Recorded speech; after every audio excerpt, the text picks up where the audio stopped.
Hello, and welcome back to Bedtime and Historian. Somewhere out there right now, a perfectly modern office building is quietly pretending its 13th floor does not exist. The elevator button goes from 12 straight to 14, and nobody questions it. Hotels do the same thing. Airlines sometimes skip row 13 entirely. And on any given Friday, the 13th, travel bookings dip, surgeries get rescheduled, and people who consider themselves entirely rational will quietly avoid making important decisions just in case. It is one of the most widespread superstitions in the Western world, and almost nobody can explain exactly where it came from. If this kind of quiet, buried history is something you genuinely enjoy, the kind that lives inside everyday life without announcing itself, take a moment to like the video and subscribe if you haven't already. I only ask because you're clearly here for the right reasons, and it means a lot when it comes from someone who actually enjoys what we do. And wherever you are tonight, go ahead and drop your location and local time in the comments below. People all over the world find their way here at odd hours, and seeing your city and your clock helps other sleepless souls feel a little less alone. Now settle in. Adjust whatever needs adjusting. Let the room get a little quieter. Tonight we are going back, much further back than most people expect, to find out how a number and a day of the week slowly fused into one of the most enduring fears in human history. The answer is older, stranger, and far more human than any film ever suggested. The fear did not begin with Hollywood. It did not begin in the Middle Ages, and it did not arrive fully formed from a single dramatic event. It grew the way most deep cultural fears grow slowly, fed by different sources across different centuries, shaped by religion, mathematics, astronomy, and the very human need to find meaning inside patterns. To understand why 13 ended up with such a long shadow attached to it, you have to start somewhere earlier with the number that came just before it. 12 was, for a very long time, considered the number of completeness. Not because anyone decided this arbitrarily, but because 12 genuinely organizes the natural world in useful ways. There are 12 months in a year. There are 12 signs of the zodiac. There are 12 hours on a clock face. The ancient Babylonians, among the first great mathematicians and astronomers the ancient world built their entire numerical system around 12 and its multiples. That system never fully went away. It is the reason there are 60 seconds in a minute, 360 degrees in a circle, and 12 inches in a foot. The ancient Greeks counted 12 Olympian gods. The Israelites had 12 tribes. The Christian tradition placed 12 apostles around Jesus at the Last Supper. 12 felt finished. 12 felt like a closed shape. And then came 13. 13 was the number that arrived after the circle was already complete. It was the extra, the one that did not fit cleanly into the established pattern. Ancient cultures did not necessarily fear it outright at first, but they noticed it. In a world where numbers carried real structural weight, where the movements of stars, the cycles of the moon, and the rhythm of planting seasons were all understood through numerical order, the number that disrupted the sequence was naturally unsettling. Not evil, exactly. Just irregular, out of place. The Babylonians left behind clay tablets that hint at this discomfort. Their mathematical and astronomical records, some dating back more than 4,000 years, show a consistent preference for systems built on 12 and 60. 13 fell outside that structure entirely. It was not divisible in the same clean ways. It did not fit the celestial order they had carefully mapped. Whether that made it genuinely feared or simply inconvenient is a question historians have wrestled with. But the awareness of 13, as a number standing apart from the rest, was already present in the ancient Near East long before any Western calendar existed. There is also a well-known observation about the Code of Hammurabi, that celebrated collection of Babylonian laws written in roughly the 18th century BC, in which the 13th entry appears to be absent from the Pera's inscribed tablet. Whether that was deliberate, symbolic, or simply the result of a careless scribe is a question nobody has answered definitively. But the fact that people have been pointing at that gap for centuries and drawing meaning from it tells you something about how far back this particular number has attracted attention. The ancient world was, broadly speaking, a place where numbers carried moral and spiritual weight that modern daily life has mostly set aside. A favourable number could be read as a sign of divine alignment. An unfavourable one could suggest imbalance, misfortune, or displacement from the natural order. This was not superstition in the shallow sense the word is sometimes used today. In a world without scientific instruments, without germ theory, without reliable ways to predict disease or weather, pattern recognition was a genuine survival skill. The mind that tracked numerical sequences was the same mind that read cloud formations, monitored river levels, and figured out when the rains would come. It was the observational, meaning-seeking mind, and that mind has never stopped running in any era. The ancient Sumerians, whose civilization predated even the Babylonians, had their own relationship with numbers as forces rather than mere quantities. Their religious and cosmological texts organized the universe in hierarchies built around numbers, and those hierarchies tended to favor round, complete values. 13 floated outside most of those structures. It was not incorporated into divine genealogies or sacred geometry in the way 12 was. It simply sat there prime, indivisible, slightly awkward on the far edge of the completed circle. There is also the matter of the lunar calendar. In most years, a lunar calendar produces 12 full moons, but roughly every 2 or 3 years, a 13th full moon appears, a calendar irregularity known much later as a blue moon. In early agricultural societies, this extra moon disrupted the planting and harvest schedules that 12 moons had organized. It was not dangerous in any literal sense, but it was an intrusion of the unexpected into a carefully ordered system, an excess, something that had not been planned for. The cognitive unease that comes from an unexpected 13th moon is a small thing, but small things, repeated across generations, have a way of collecting into something larger. None of this amounts to a clear, definitive origin story. That is actually one of the more honest things to say about the fear of 13. It does not have a single beginning. It has dozens of small beginnings, scattered across cultures and centuries, feeding into each other until the discomfort surrounding that number became a shared inheritance. What unites all these early threads is not a specific event, but a quality. 13 was, in the numerical imagination of many ancient peoples, the number that came after order.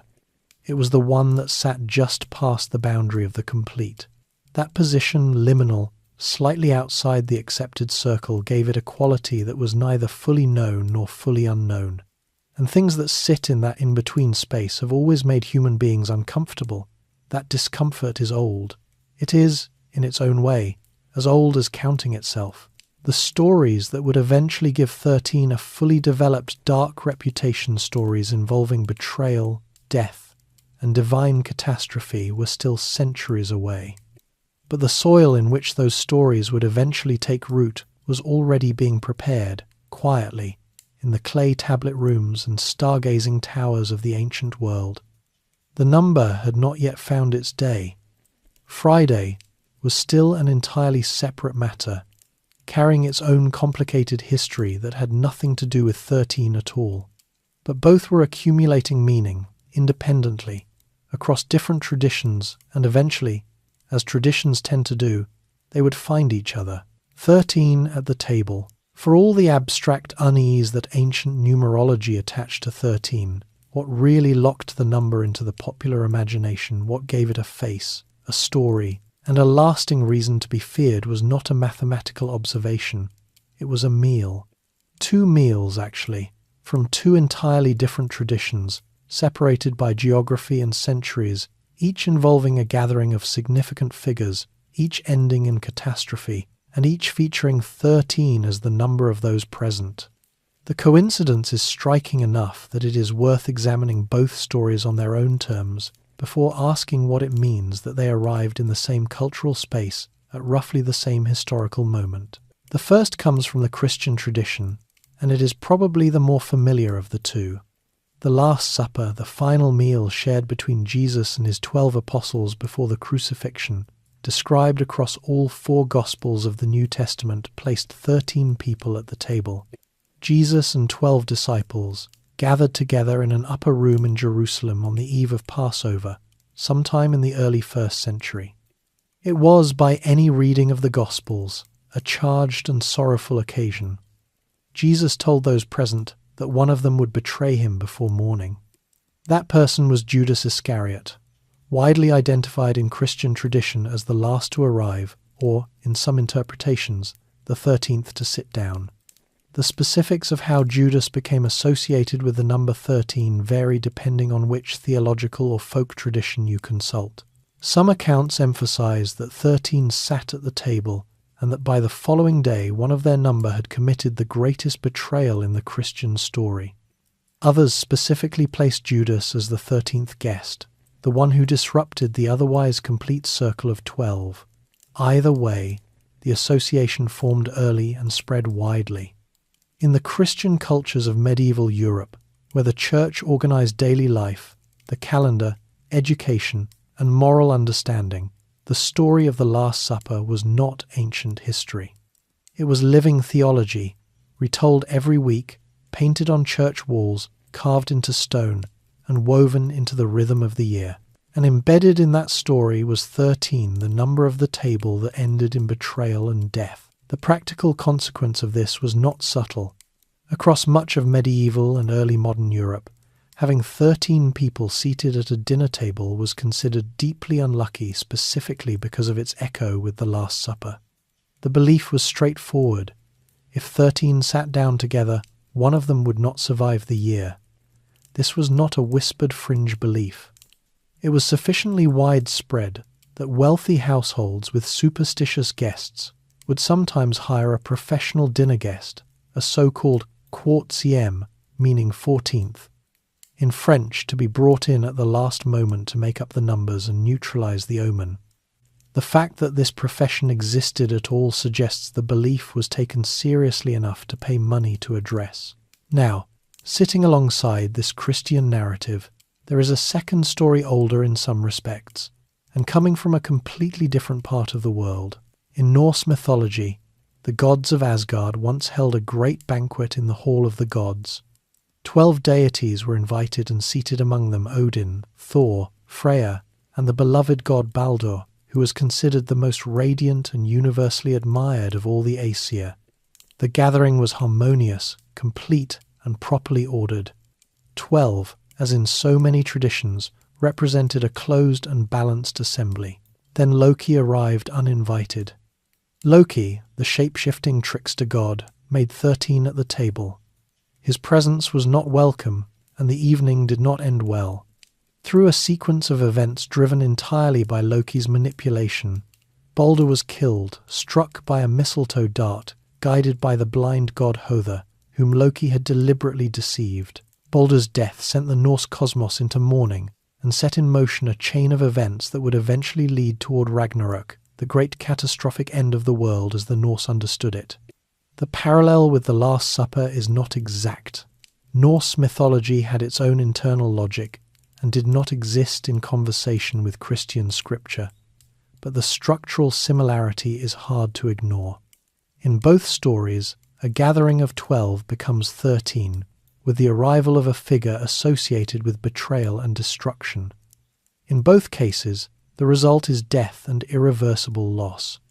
In both cases, 13 marks the moment when a harmonious, complete assembly is broken open. What is worth understanding here is how these two traditions ended up occupying the same cultural landscape. As Christianity spread across northern and western Europe during the early medieval period, it did not simply erase the mythologies it encountered. It layered over them, absorbed some elements, and pushed others into the background, but the older stories did not vanish entirely. They persisted in folk memory, in seasonal celebrations, in the texture of local belief. For a society in, say, 9th or 10th century Scandinavia or England, both the Last Supper and something resembling the Baldur story lived in the same imaginative world. They did not need to be consciously connected by any individual. They simply reinforced each other, like two separate streams joining the same river. The result was a cultural environment in which the number 13 was associated through more than one major narrative tradition, with an uninvited presence, a disrupted gathering, and a death that followed. That is a remarkably consistent set of associations to carry across independent mythologies. And because story is far more adhesive than abstract numerical theory, these narratives did what no Babylonian clay tablet ever quite managed to do. They gave 13 an emotional charge. They made it personal. There is also a smaller but persistent folk tradition surrounding the number that circulated in various forms across medieval Europe. The belief that 13 witches made up a proper coven. The origins of this belief are murky. Scholars disagree about whether it came from ecclesiastical attempts to define and demonize folk gatherings, or whether it reflects older pre-Christian ritual structures, but the association added another layer. 13 was not merely the number of the betrayer at the holy table. It was also the number of those gathered for purposes the Church considered diabolical. Two ends of the moral spectrum, and 13 at both of them. The cumulative weight of these associations, the theological, the mythological, and the folkloric, meant that by the time Europe moved into the High Middle Ages, 13 had acquired a reputation that was genuinely difficult to argue with. You could not cite a single source. You could not point to one definitive text. But the fear was distributed through so many channels that it felt almost self-evidently true. 13 was the number after completion. It was the seat of Judas. It was Loki's arrival. It was the coven number. It was, by a kind of cultural accumulation, simply bad. What had not yet happened, and this is worth noting carefully, was the fusion of 13 with any specific day of the week. Friday was still carrying its own entirely separate freight, built from different stories and different traditions, and the two fears had not yet found each other. That combination, which would eventually become the specific compound superstition the modern world knows, was still centuries away from being articulated as a single thing. For now, 13's reputation rested on narrative. Two great stories, from two great traditions, had given the number a character, and that character was the uninvited guest who arrived after the circle was already complete and left ruin behind. That image, once established, proved almost impossible to dislodge. Cultures can forget many things over time. They rarely forget the stories that arrived at the dinner table, Friday's own shadow. While 13 was accumulating its reputation through mythology and theology, Friday was developing its own separate and considerably older set of problems, and it had been doing so entirely on its own terms, with no help from any number at all. The name itself is the first thread worth pulling. In English, Friday comes from the Old English Frigadag, the day of Frigg, or in some interpretations, the day of Freya. Both were major figures in the Norse and Germanic pantheons, and the distinction between them in early medieval sources is sometimes blurry enough that scholars still debate whether they were originally the same deity understood differently across regions, or two distinct figures whose stories became entangled over time. For the purposes of how the day acquired its character, the distinction matters less than the identity of the goddess herself. Frigg, whose name is the most commonly cited source for the English word Friday, was not a minor figure. She was Odin's wife, queen of Asgard, and associated with love, marriage, wisdom, and the foreknowledge of fate. She was considered powerful enough to know the destiny of all beings, but wise or restrained enough to rarely speak of it. In the pre-Christian Norse world, her association with Friday gave the day a quality of significance. It was a day connected to feminine power, to love and domesticity, and to the kind of quiet, deep knowledge that does not announce itself. That was the pagan Friday. Then Christianity arrived in Northern Europe. The process by which Christianity absorbed, reframed, or dismantled the religious traditions it encountered was rarely clean or uniform. In the case of Frigg, The outcome was fairly consistent with what happened to other figures of feminine power in the pagan pantheon. She was not simply forgotten, she was recast. The same goddess who had been associated with wisdom and love was, in the Christian rereading of Northern European folk tradition, gradually repositioned as something considerably less benign. The powerful woman with foreknowledge who sat at the centre of Friday became, in some medieval accounts, a witch, and the day associated with her retained some of the unease that came with that transformation. There is a specific folk tradition, recorded in various forms across medieval Germany and Scandinavia, that describes Frigg now cast in the mould of a witch gathering with 11 other witches and the devil himself on the eve of some important occasion. 13 figures. The echo of the Last Supper and the Loki banquet is striking, though whether this tradition developed independently or was shaped by those earlier narratives is difficult to establish with certainty. What it does show is that by the medieval period, Friday and 13 were already circling each other in folk belief, even if they had not yet been formally married. But Friday's dark associations did not rest on this one tradition alone. The day had accumulated a great deal of Christian symbolism entirely independent of Norse mythology. In the Christian liturgical tradition, Friday was the day of the crucifixion. Jesus, according to all 4 Gospels, was crucified on a Friday, the day that came to be known as Good Friday, the most solemn day in the Christian calendar. This alone gave Friday a weight that had nothing to do with Frigg or the Norse world. For devout Christians across medieval Europe, Friday was a day of fasting and penance, a day to remember suffering and sacrifice. Beginning a new venture on a Friday, a journey, a business arrangement, a marriage was considered by many to be courting trouble, because Friday was not a day for celebration or new beginnings. It was a day to be still, to mourn, and to reflect. The specific list of catastrophes attributed to Fridays in medieval folk tradition is, if nothing else, impressively thorough. Adam and Eve were said to have eaten the forbidden fruit on a Friday. Cain was said to have murdered Abel on a Friday. The Great Flood, in some traditions, was held to have begun on a Friday. The Tower of Babel fell on a Friday.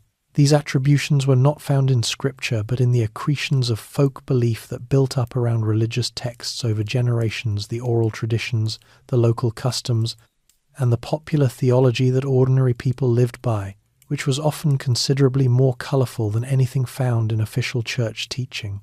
Sailors in particular developed a powerful Friday superstition that persisted for centuries and spread across the maritime cultures of Northern Europe. Setting sail on a Friday was considered almost universally bad luck among seafarers. The tradition was deeply embedded in British and American naval culture well into the 19th century, and there are records of ship captains and merchants explicitly delaying departures to avoid launching on a Friday. The belief was held with enough sincerity that it became genuinely awkward for the shipping industry to work around. There is a story widely repeated, though its factual basis is difficult to verify, and most historians treat it with healthy skepticism, that the British Admiralty once decided to put the Friday superstition to rest once and for all. According to the tale, they commissioned a ship to be built and laid down on a Friday, launched on a Friday, named it the Friday, and appointed a captain whose surname was also Friday. The ship then set out on its maiden voyage on a Friday and was never seen again.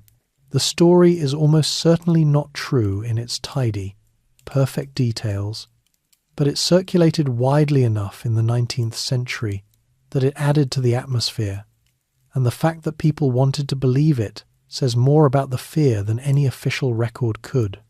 Beyond maritime culture, Friday carried a general advisory against beginning things. Medieval English agricultural manuals cautioned against sowing crops on a Friday. Legal and commercial advice from the same period often recommended against signing agreements on that day. In some regions of France and Germany, it was considered unwise to cut your hair on a Friday or to move into a new home. The practical result was that Friday, across a wide band of European culture, had acquired the character of a day to be careful on, not dangerous exactly, but not neutral, a day with edges. In the Latin language European traditions, Friday had a slightly different but equally complex character. In French, Spanish, Italian, and Portuguese, Friday is Vendredi, Viens, Venerdì, and Sexta-feira, respectively, the day of Venus in the Romance languages, or in the Portuguese case, simply the sixth day.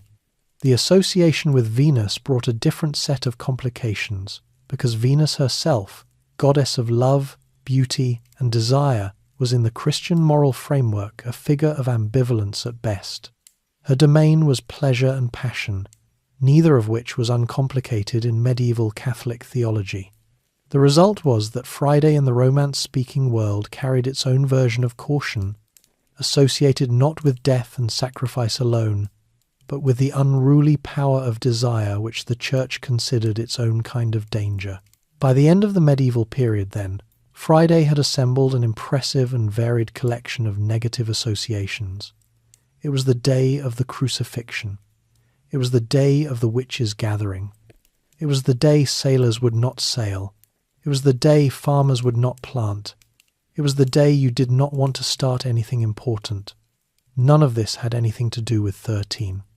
The number and the day were still two entirely separate anxieties, maintained by different stories and different communities. But they were moving toward each other, slowly, through the same European cultural atmosphere. Two currents of unease, built independently, gradually occupying the same imaginative territory. The next step, not immediate and not simple, was the world in which both of these fears would meet, be absorbed by the same people, and begin the long process of becoming one. The medieval mind and the calendar of dread. Before examining how these fears settled into the fabric of daily medieval life, it is worth pausing to understand the kind of world they settled into, because the medieval European mind did not experience time. Numbers, or the calendar the way a modern person does. The difference is not simply one of education or information. It is a difference in how reality itself was understood. For most people living in Western Europe between roughly the 9th and the 15th century, the world was a place dense with invisible meaning. Everything that happened had significance beyond its surface appearance. A comet was not an astronomical object, it was a warning. A plague was not a pathogen, it was a judgment.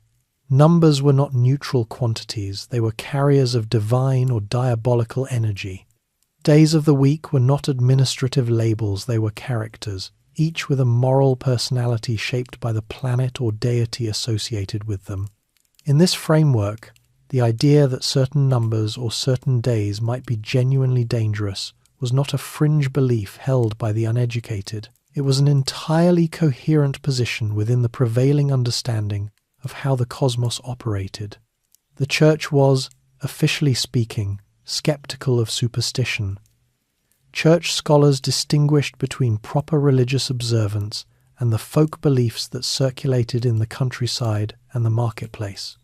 Theologians wrote against what they called vana observantia, vain observances, which included placing excessive trust in lucky and unlucky days.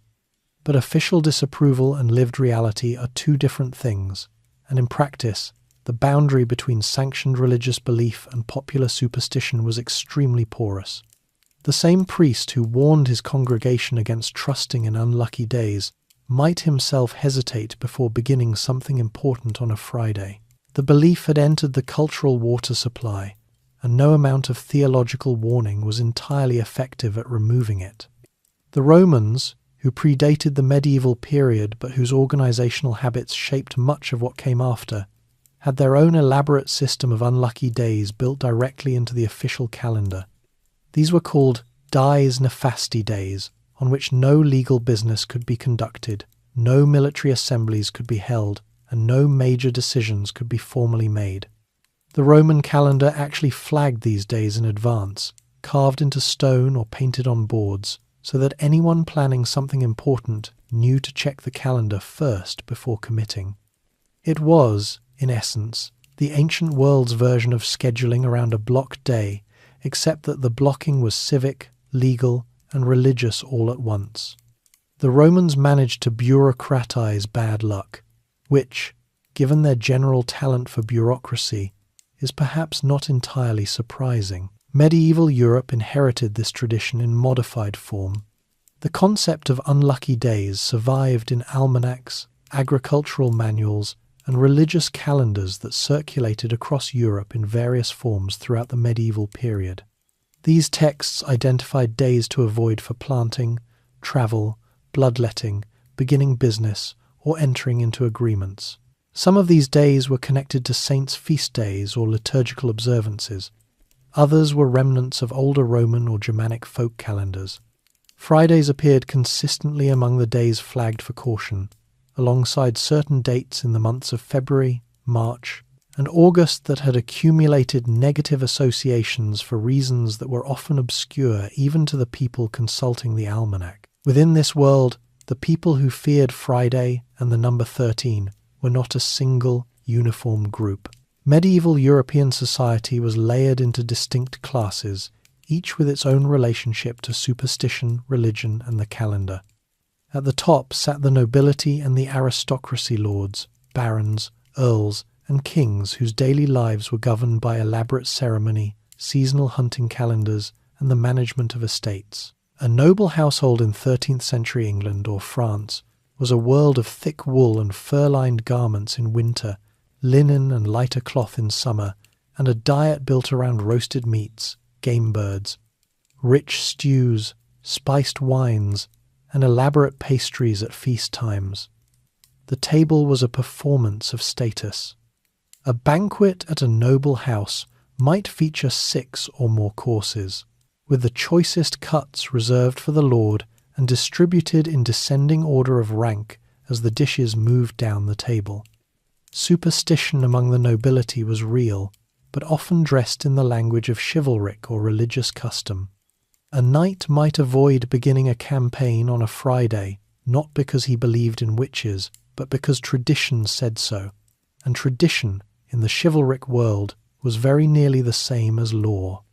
Below the nobility, the clergy occupied their own layered world from the grand bishops and abbots who lived in stone-built comfort and exercised real political power, down to the parish priests who lived more modestly, often barely distinguishable from the peasants they served except by their clerical garments and their Latin. The clergy were the most educated class in medieval Europe, and yet folk belief filtered through them constantly. The parish was the place where official theology met local tradition, and the local tradition rarely lost. Then came the merchants and craftsmen of the growing towns, a class that expanded considerably during the High Middle Ages as trade routes opened, towns grew, and money became a more significant force in daily life.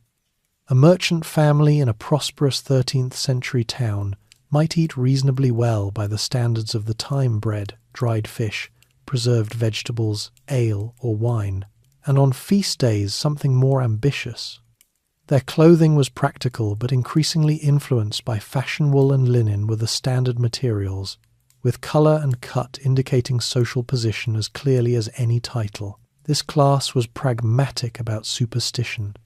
They consulted almanacs before making significant purchases, avoided certain days for contracts, and generally treated the calendar as a business tool as much as a spiritual one.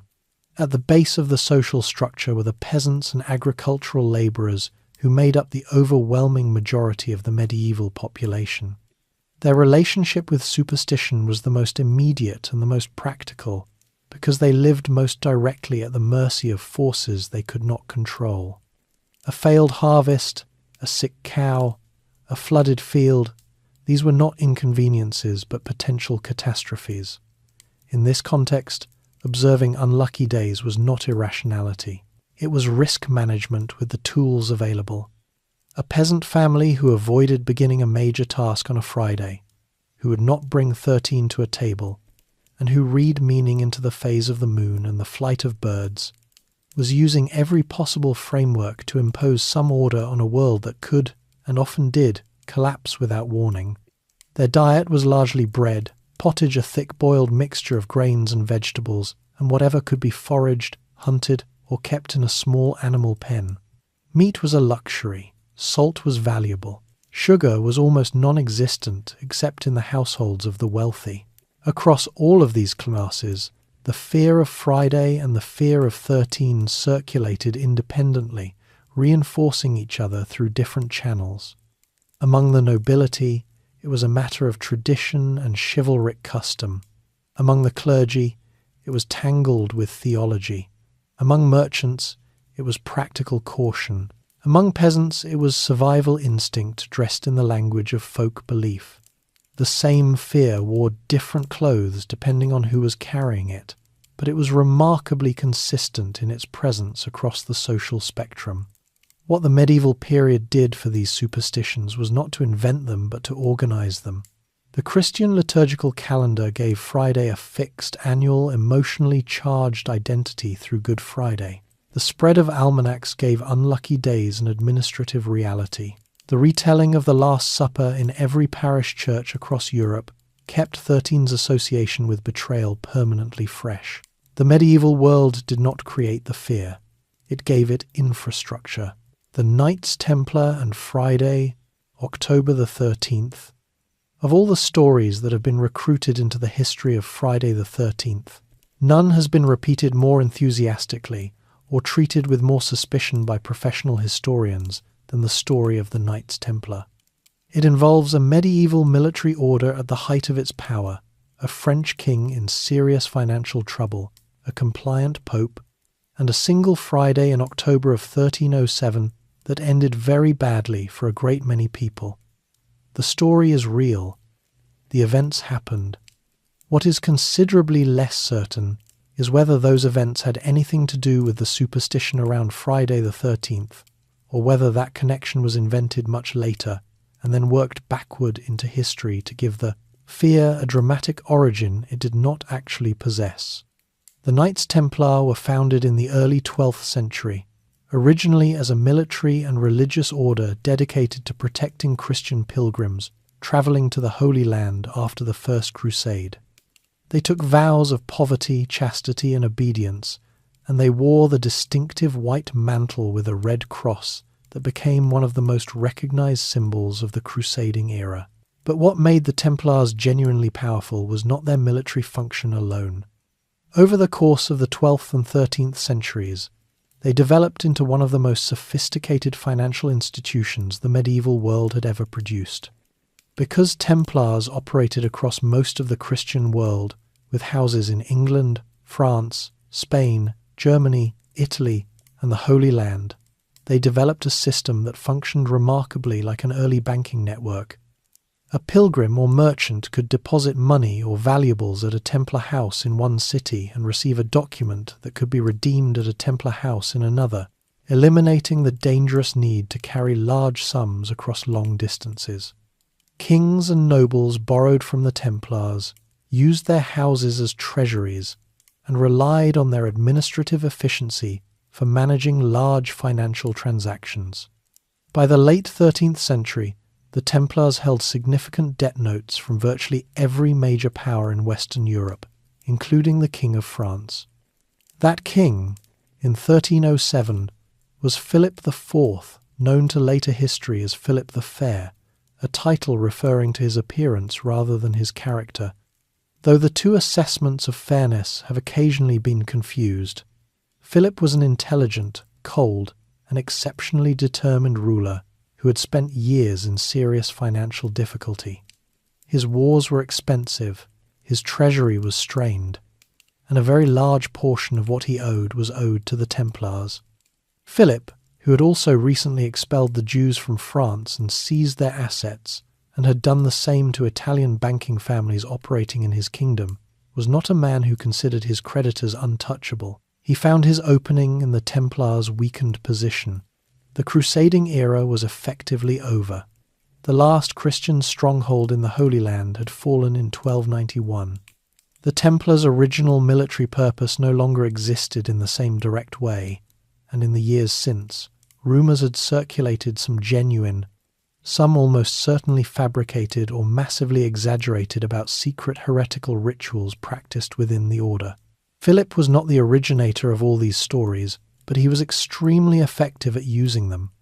In secret coordination with Pope Clement V, a French pope who owed his position largely to Philip's political manoeuvring and operated with rather less independence than the papacy officially claimed, Philip prepared arrest orders for the Templars in France. The orders were sealed and distributed to royal officers across the country with instructions to open them only on a specific date. That date was Friday, October the 13th, 1307. On that morning, simultaneous raids were conducted across France. Roughly 600 Templars were arrested in a single day, including the Grand Master of the Order, Jacques de Molay. The efficiency of the operation was remarkable for the era, suggesting planning that had been underway for some time. The arrested men were imprisoned, questioned, and subjected to torture by the Inquisition. Under those conditions, confessions were obtained.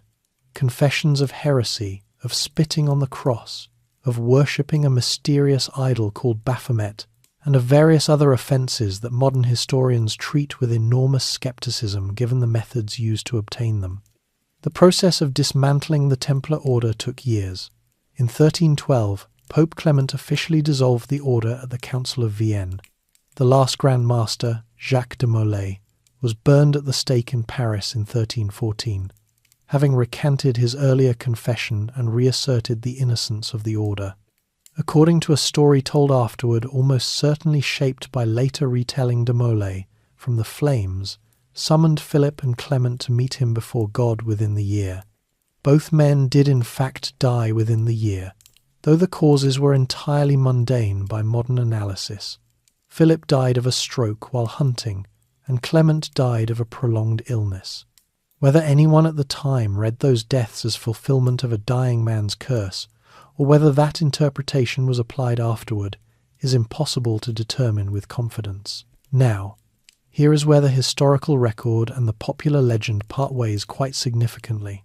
The claim that the arrest of the Templars on Friday the 13th was the origin of the Friday the 13th superstition that medieval Europeans immediately recognized the date as uniquely cursed because of what happened to the Templars is not supported by the documentary evidence from the period. Contemporary accounts of the arrests do not highlight the date as significant in the way the superstition narrative requires. There is no medieval source that clearly says, and because of this terrible Friday the 13th, we now know that day to be accursed. The connection, as most historians who have looked carefully at it will tell you, appears to have been made largely in the modern era. The version of the story that most people know today, the one that treats the Templar arrests as the definitive origin of Friday the 13th, was significantly popularized by Dan Brown's novel, The Da Vinci Code, published in 2003. Brown was not the first to make the connection, but his book reached an enormous audience and stamped the association firmly into popular consciousness. The idea had existed in various forms before his novel, but it gained a new mass audience through fiction and was then widely repeated as established historical fact. This does not mean the Templar story is irrelevant to the history of the superstition. The arrests did happen on that specific Friday. The scale and drama of the event, the sudden fall of one of the most powerful organizations in medieval Europe, the torture, the confessions, the long dissolution left a significant mark on the European imagination. Whether the date was consciously noted at the time or not, the event contributed to a broader atmosphere in which Friday was associated with sudden disaster and the reversal of fortune. What it illustrates, perhaps more than anything else, is how superstitions work as historical objects. They do not require a single definitive origin. They accumulate material from real events, reshape that material in retelling, and eventually produce a narrative so smoothed and simplified that the original complexity becomes almost invisible. The Templar story is a real event that got conscripted into a much older fear and given, in later centuries, the role of founding myth. That the founding myth may be more legend than fact does not diminish the fear it came to represent. It simply makes the history more interesting. The 19th century gives the fear a name. The two fears, Friday and 13, had spent centuries living as neighbors without being formally introduced. They shared the same cultural neighborhood, they reinforced each other in ways that went largely unexamined, and any given medieval or early modern European might well have been cautious about both. But there was no established phrase, no single concept, no compound superstition that treated them as a unified thing. The fusion that modern people recognize as the specific fear of Friday the 13th as a single, named, calendrical event is largely a product of the 19th and early 20th centuries, and the forces that produced it were not mystical at all. They were industrial. The printing press had been transforming European information culture since the 15th century, but it was the explosion of mass circulation newspapers, popular magazines, cheap novels, and widely distributed almanacs during the 19th century that gave cultural beliefs an entirely new speed of travel. A superstition that might previously have taken generations to spread from one region to another could now cross a continent in weeks through print. Ideas that had existed in scattered, local forms held differently by different communities, varying in their details from village to village, could now be standardized, given a fixed form, and distributed to a mass audience that would receive them as established fact. This is the environment in which the specific compound superstition about Friday the 13th took its modern shape. The separate fears were already widely present in Western culture. What the 19th century supplied was the mechanism for joining them into a single, legible thing and then giving that thing a name. The late 19th century was also, paradoxically, a period in which superstition enjoyed a kind of revival rather than the steady retreat that the Age of Reason might have suggested was coming. The rise of scientific materialism produced, as a cultural counter-reaction, a widespread fascination with the occult, the spiritual, and the mysterious. Spiritualism, the belief that communication with the dead was possible through mediums, became a genuinely popular movement in both Britain and the United States during the 1850s and 1860s, attracting serious interest from educated, otherwise rational people. Seances were fashionable. Numerology enjoyed a resurgence. The Theosophical Society, founded in 1875, drew followers interested in mystical traditions from across the world's religions. In this atmosphere, old superstitions did not quietly retire. They found new audiences who were, in some cases, more intellectually elaborated in their belief than any medieval peasant had been. Against this backdrop, in 1881, a retired Civil War officer named Captain William Fowler founded a club in New York City with an explicit purpose: to mock and debunk the superstitions surrounding the number 13. Fowler, who had participated in 13 significant Civil War engagements and was not inclined to be frightened of a number, established what he called the 13 Club. The club dined in groups of exactly 13. Members walked under ladders to reach the dining room.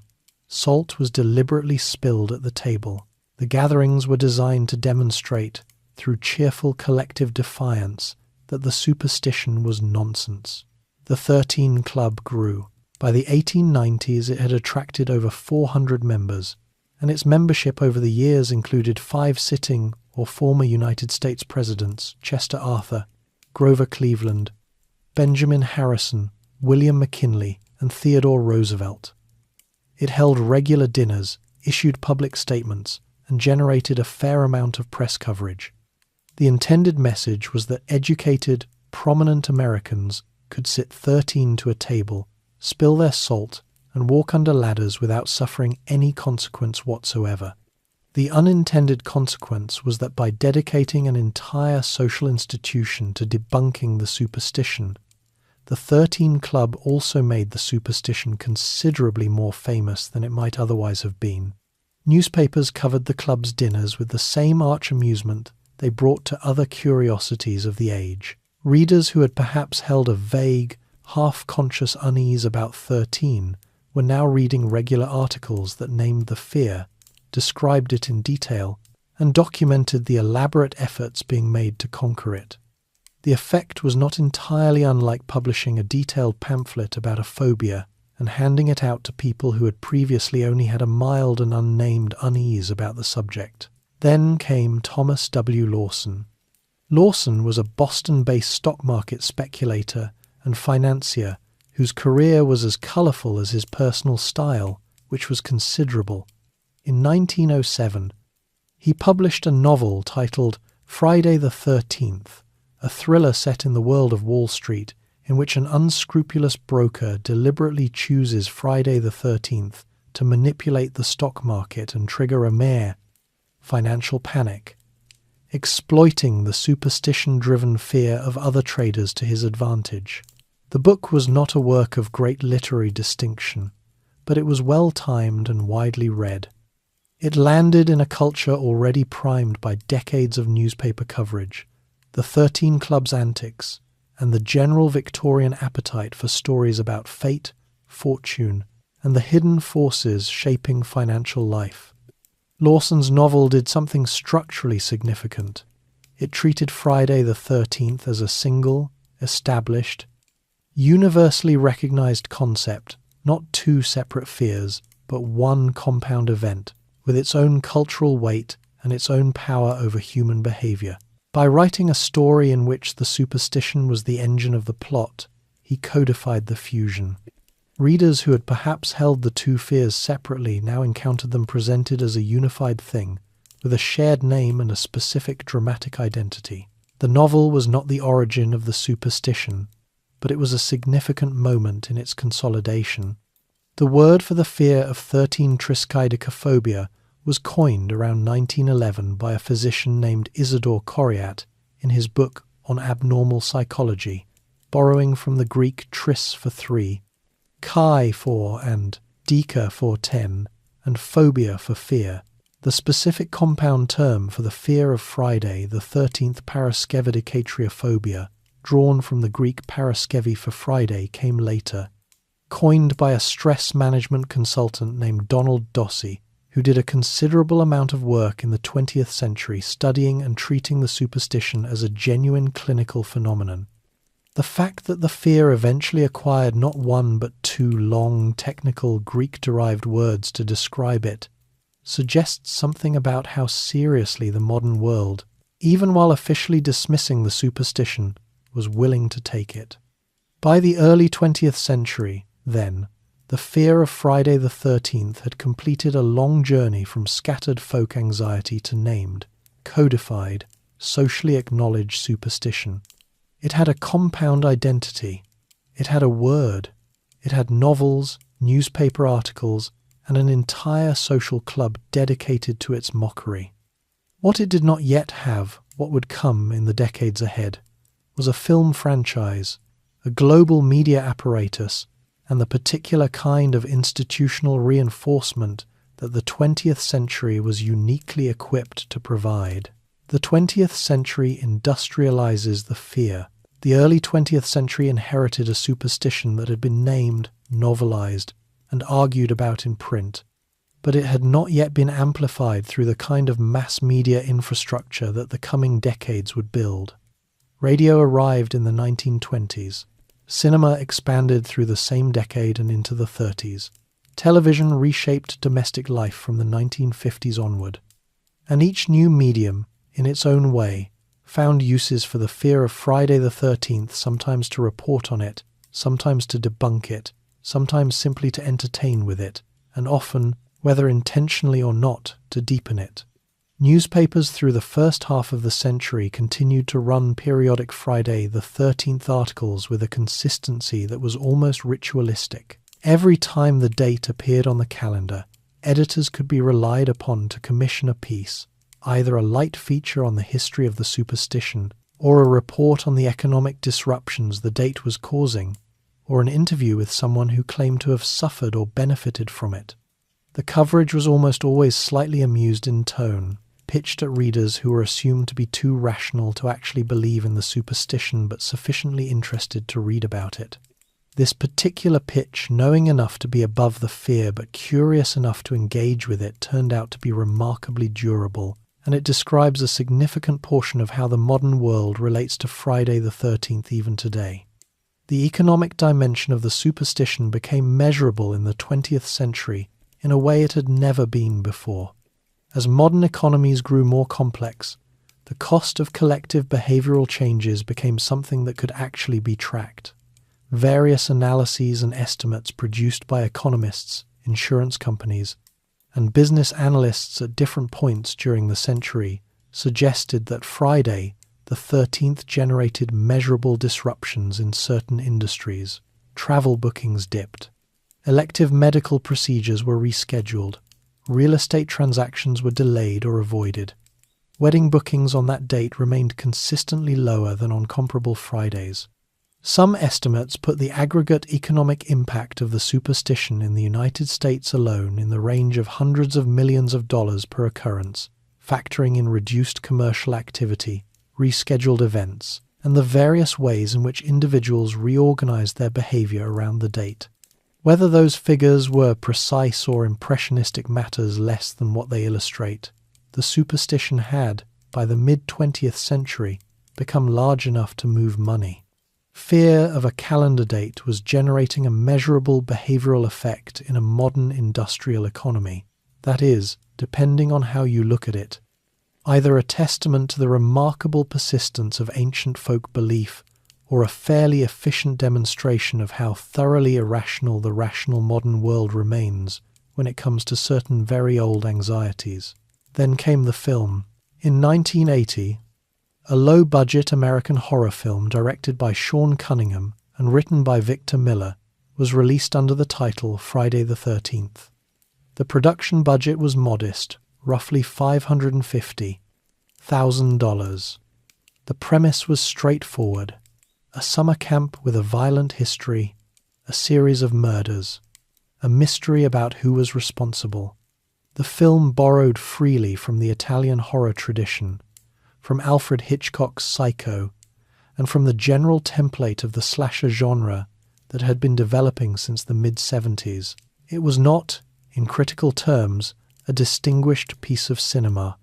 It made roughly $39 million in its initial release, and launched one of the most commercially successful horror franchises in film history. The villain most people associate with the franchise, the large, silent, hockey mask-wearing figure named Jason Voorhees, did not actually appear as the primary killer in the first film. The original killer was a different character entirely, and Jason's now iconic hockey mask did not appear until the third installment in 1982. But the character solidified quickly into a cultural archetype, and within a few years, the image of Jason Voorhees had become inseparable from the date itself. The franchise eventually produced 12 films in its main series, several crossover films, a television series, comic books, video games, and merchandise in quantities that no medieval peasant fearing an unlucky day could have imagined. What the Friday the 13th franchise accomplished, culturally, was something subtler than simply scaring people. It gave the superstition a visual identity. Before 1980, Friday the 13th was a date you might dread in the abstract, a name attached to a vague historical fear.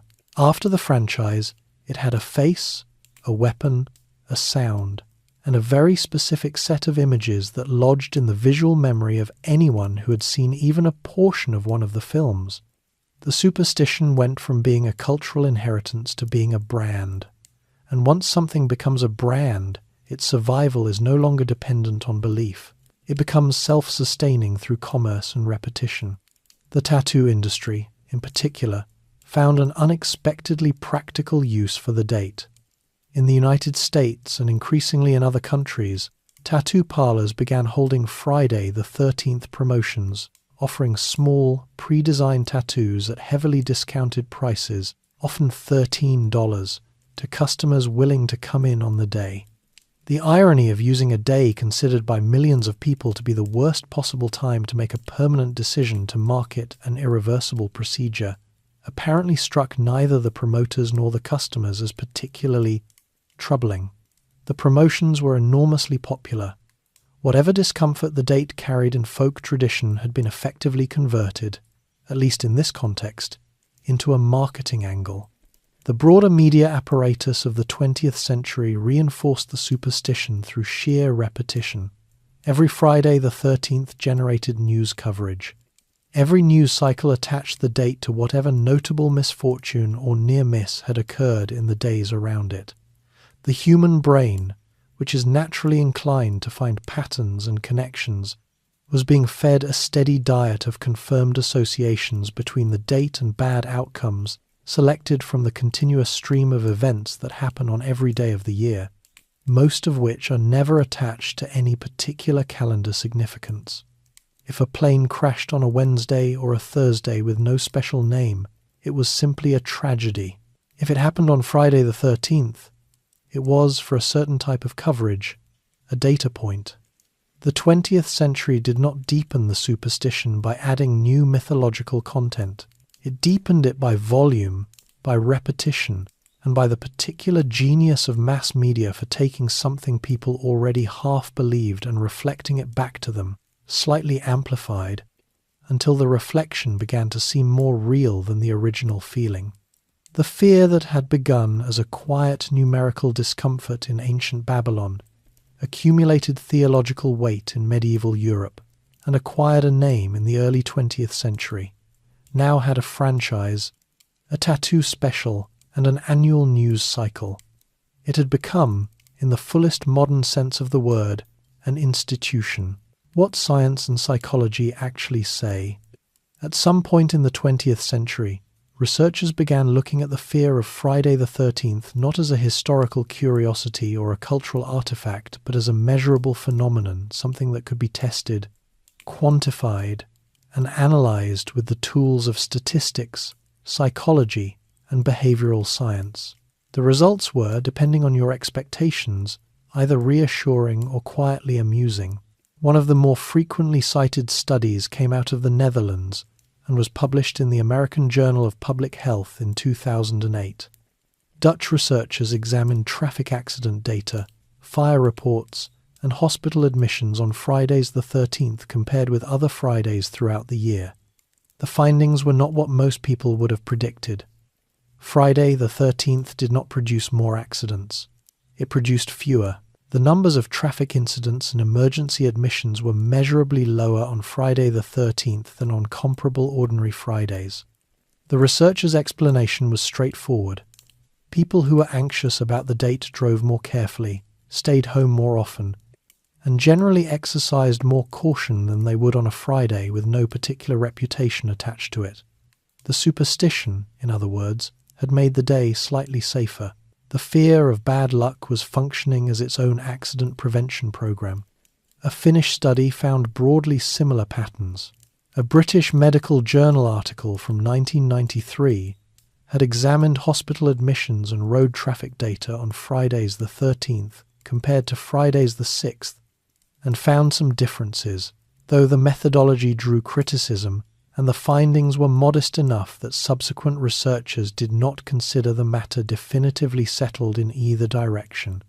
The general picture across multiple studies is one of no significant increase in measurable misfortune on the date, and in some cases a slight decrease attributable to heightened collective caution.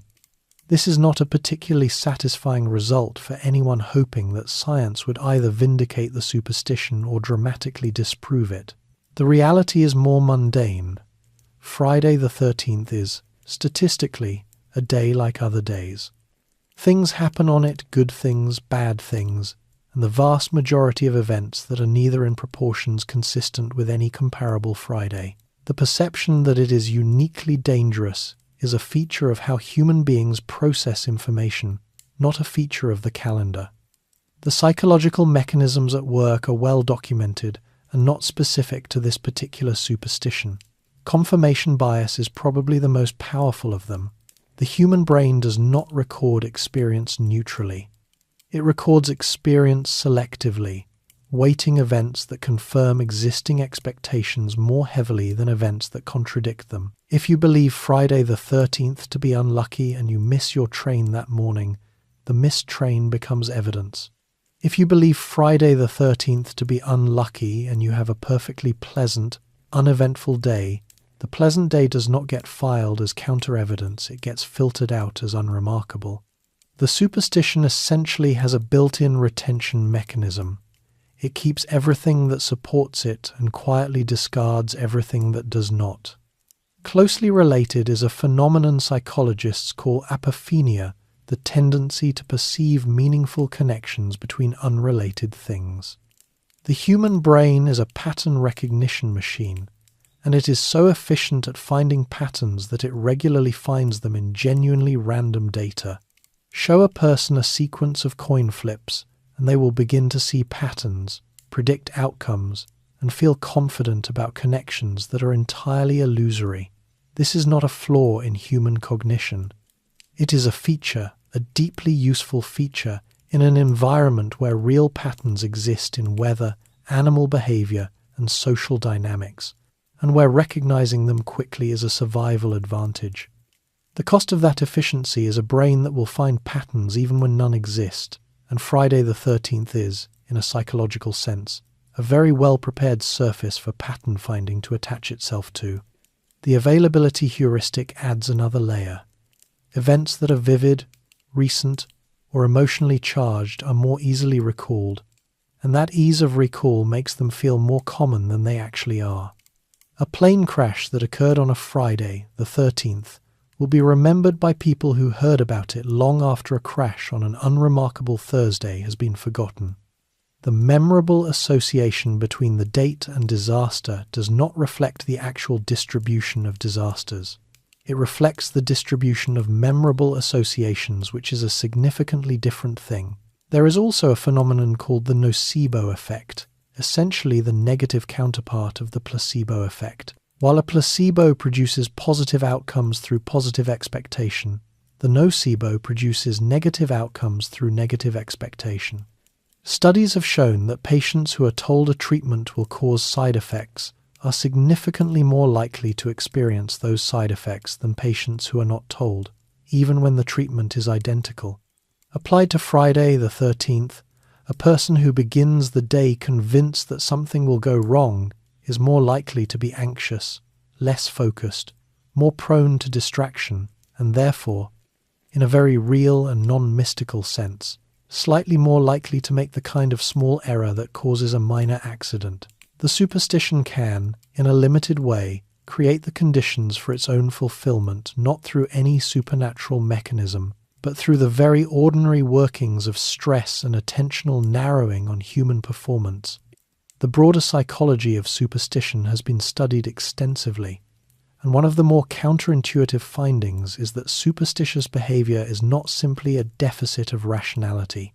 Research by psychologists at the University of Cologne, published in 2010, demonstrated that participants who were given a lucky charm before performing a series of tasks, putting a golf ball, solving word puzzles, playing a memory game, performed measurably better than participants without the charm.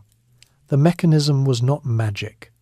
The lucky charm increased the participants' sense of self-efficacy, their confidence in their own ability, and that confidence translated into better performance. The superstition was working, not because luck is real, but because belief in luck produces a psychological state that is genuinely helpful. This finding complicates the simple dismissal of superstitious behavior as mere irrationality. In certain contexts, the belief in luck, whether positive or negative, has real, measurable effects on human performance and experience. The fear of Friday the 13th may cause some people to drive more carefully, think more deliberately, and avoid making hasty decisions. If the net effect of that heightened caution is fewer accidents, as the Dutch data suggests, then the superstition is functioning in a way that is, from a purely outcomes-based perspective, occasionally useful. The fact that this usefulness is entirely accidental and has nothing to do with the actual properties of the calendar date makes it no less real in its effects. What science ultimately finds, when it looks at Friday the 13th carefully, is not evidence for the superstition, but a remarkably clear picture of how superstitions work in the human mind. They are not anomalies. They are the natural output of a brain built to find meaning, remember selectively, expect patterns, and act on anticipated outcomes. In a more cautious era, this machinery helped keep people alive. In a modern one, it fills horror film budgets and empties office buildings on specific Fridays. The mechanism is identical, only the context has changed. Around the world, different calendars, different curses. One of the more clarifying things you can do with the fear of Friday the 13th is to leave the Western world entirely and see what happens to it. The answer, in most cases, is that it disappears, replaced not by calm and rationality, but by an entirely different set of anxieties organized around entirely different numbers, days, and cultural histories. The specific fear of Friday the 13th is not a universal human response to something inherent in reality. It is a particular cultural product of Western, largely Christian, largely English-speaking civilization, and the rest of the world has been perfectly capable of generating its own versions without any assistance. The most instructive comparison begins in East Asia, where the number 4 carries a weight comparable to what 13 carries in the Western imagination, and for a reason that is, if anything, more linguistically direct. In Japanese, Mandarin, Chinese, Cantonese, Korean, and Vietnamese, the word for the number 4 sounds strikingly similar to the word for death. In Mandarin, Si means 4 and Si means death, different tones, but close enough in everyday speech to create a persistent and widely felt unease. The same phonetic overlap exists in Japanese, where Shi can mean both 4 and death, and in Korean, where the similarity is comparable. The practical consequences of this linguistic accident are substantial and entirely visible in daily life across much of East Asia. Buildings in major Chinese, Japanese, and Korean cities frequently omit floors numbered with the digit 4, not just the 4th floor, but the 14th, the 24th, the 34th, and all floors in the 40s. An elevator panel in a large hospital or hotel in Shanghai or Tokyo may be missing so many numbered floors that navigating the building from the directory requires a moment of genuine mathematical reconstruction. Some buildings omit every floor containing the digit 4 entirely, which in a tall building can remove a surprising number of floors from the official count. Telephone numbers and vehicle license plates in some parts of China that contain multiple 4s sell for lower prices than comparable numbers without them. The avoidance of 4, a phenomenon sometimes called tetraphobia, is, in terms of its everyday impact on built environments and commercial life, arguably more widespread in East Asia than the avoidance of 13 is in the West. Italy, meanwhile, operates with a different unlucky number altogether. While much of Northern and Western Europe absorbed the Anglo-American version of the Friday the 13th superstition through shared cultural channels, traditional Italian folk belief reserved its specific calendar dread for a different date, Friday the 17th. The reasoning is rooted in Roman numerals. 17 written in Roman numerals is 17. Rearranged, those letters spell vixi, a Latin word meaning I have lived, in the past tense. In Latin funerary inscription, vixi was a standard phrase indicating that a person was dead. The connection between 17 and death was therefore embedded in the written language of the civilization that had preceded and shaped Italian culture. The anagram is real, the association is old, and the discomfort surrounding the number 17 in Italy is genuine enough that it still influences commercial decisions. The French automobile manufacturer Renault, when introducing a model called the R17 to the Italian market, renamed it the R177 specifically to avoid the association, a decision that says something about the economic weight of a number's reputation, and also perhaps something about how much faith car manufacturers place in rational consumer behavior. In Spain and many parts of Latin America, the unlucky combination is not Friday the 13th, but Tuesday the 13th. The Spanish word for Tuesday is martes, derived from Mars, the Roman god of war, and Mars, in the Spanish cultural tradition, carried associations with violence, bloodshed, and conflict that made his day one to approach with caution.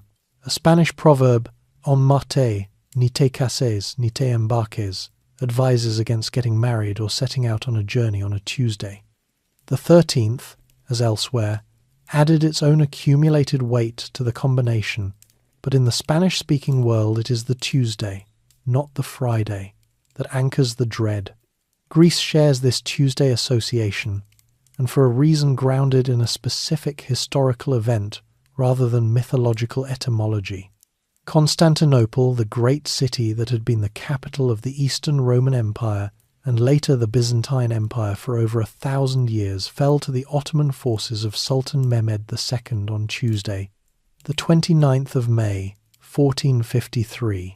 The fall of Constantinople was one of the most catastrophic events in the history of the Greek-speaking world. The city had been the center of Greek Orthodox Christianity, of Byzantine culture, and of a political identity that stretched back to the Roman Empire. Its loss on a Tuesday imprinted that day with a character of disaster in Greek collective memory that it has never entirely shed. In Greece, Tuesday the 13th is not unlucky because of abstract folk arithmetic. It is unlucky because of a specific Tuesday that ended a civilization. Iran has its own complicated relationship with the number 13, though the form it takes is almost the opposite of the Western version. In Persian tradition, the 13th day of the Persian New Year, which falls in late March or early April, is considered a day when bad luck is possible if one stays indoors. The response to this is not avoidance but exodus. Iranians traditionally spend the 13th day of the New Year outdoors, in parks and in nature, in a celebration called Sizda Bedar, meaning getting rid of 13. The day is a national holiday, widely observed, and involves picnicking, music, and the ritual throwing of sprouted green wheat into running water. The Persian relationship with 13 is therefore not one of paralysis, but of active, communal, and rather festive neutralization. In parts of Afghanistan, the number 39 carries a stigma significant enough to affect everyday life, the result of an association with a local obscenity that has caused some Afghans to avoid phone numbers, house numbers, and vehicle plates containing that figure. The specificity of the local linguistic association is precisely what makes it so persistent. It is not abstract or mythological, but immediate and culturally loaded in a way that every speaker of the language understands without explanation. What emerges from this survey is a picture of superstition as a fundamentally local product. Every culture has identified some number, some day, or some combination of the two as a carrier of bad fortune. The specific identities of those carriers vary enormously, shaped by the accidents of phonetics, history, religion, and mythology particular to each tradition. There is no universal unlucky number. There is no day of the week that every culture agrees is dangerous. What is universal is the impulse itself, the tendency to identify certain coordinates in the calendar, or the numerical order as places where caution is warranted. The global spread of the Friday the 13th superstition in the 20th and 21st centuries has less to do with any inherent persuasiveness of the Western fear than with the reach of American media and popular culture. The Hollywood film franchise, exported internationally, carried the date's reputation into countries that had no prior folk tradition connecting Friday and 13. In those places, the fear arrived not from local mythology, but from a cinema screen, which is, in its own way, a new and distinctly modern kind of mythology. Why the fear survives and what it tells us. A superstition that has outlasted the Roman Empire, the medieval church's near-total authority over daily life, the printing press, the Industrial Revolution, 2 world wars, the space age, and the widespread availability of the internet is not surviving by accident. Something is keeping it alive, and that something is not, as the evidence reviewed so far makes clear, any actual pattern of misfortune on the date itself. The survival of the fear of Friday the 13th in the 21st century is a story about human psychology, cultural memory, and the particular function that shared anxieties serve in the lives of social creatures who need to make sense of a world that frequently refuses to make sense on its own terms. The most straightforward explanation for the fear's persistence is that it does something useful. Not in the way a tool is useful, not because it accurately predicts danger or provides actionable information about the calendar, but in the way a shared language is useful. When millions of people recognize the same named anxiety, it creates a kind of social shorthand. Friday the 13th functions, in modern Western culture, as a collective container for general unease. The date arrives, people acknowledge it, make jokes about it, share stories about it, and in doing so engage in a small communal ritual of noticing that life is uncertain and misfortune is possible. The superstition provides a label for an anxiety that would otherwise be diffuse and nameless. And labeling anxiety, even with a label that is historically constructed and empirically unsubstantiated, tends to make it more manageable. Research in psychology has consistently shown that people turn to superstitious behavior during periods of stress and uncertainty. Studies conducted during economic downturns found measurable increases in superstitious activity. More people consulting horoscopes, more attention paid to lucky and unlucky signs, more ritual behavior around uncertain outcomes. The research of psychologist Jennifer Whitson at the University of Texas demonstrated that when people feel a reduced sense of control over their environment, they are more likely to perceive patterns and meaningful connections in random data. Superstition, in this reading, is not simply a failure of rationality. It is a response to the experience of powerlessness, an attempt to restore some sense of structure and predictability to a situation that feels chaotic. This helps explain why Friday the 13th has not been killed by education, scientific literacy, or the general expansion of knowledge that the past 2 centuries have produced. The fear does not depend on ignorance. It depends on uncertainty, which is not something that education eliminates. A person with a doctorate in statistics can feel anxious about an upcoming Friday the 13th, not because they believe in the superstition in any rigorous sense, but because the cultural association is so deeply embedded that it surfaces as a background mood even when the conscious mind dismisses it. The feeling precedes the reasoning, and no amount of reasoning entirely overwrites the feeling. There is also the matter of cultural memory, the way communities carry and transmit emotional associations across generations without anyone deliberately choosing to maintain them. Children learn the Friday the 13th association, not usually through formal instruction, but through absorption, through hearing adults make half-joking references to it, through encountering it in films and television, through noticing that the date has a name and a character. By the time most people in Western culture are old enough to evaluate the superstition critically, they have already been living with it for years as an unremarkable piece of cultural furniture.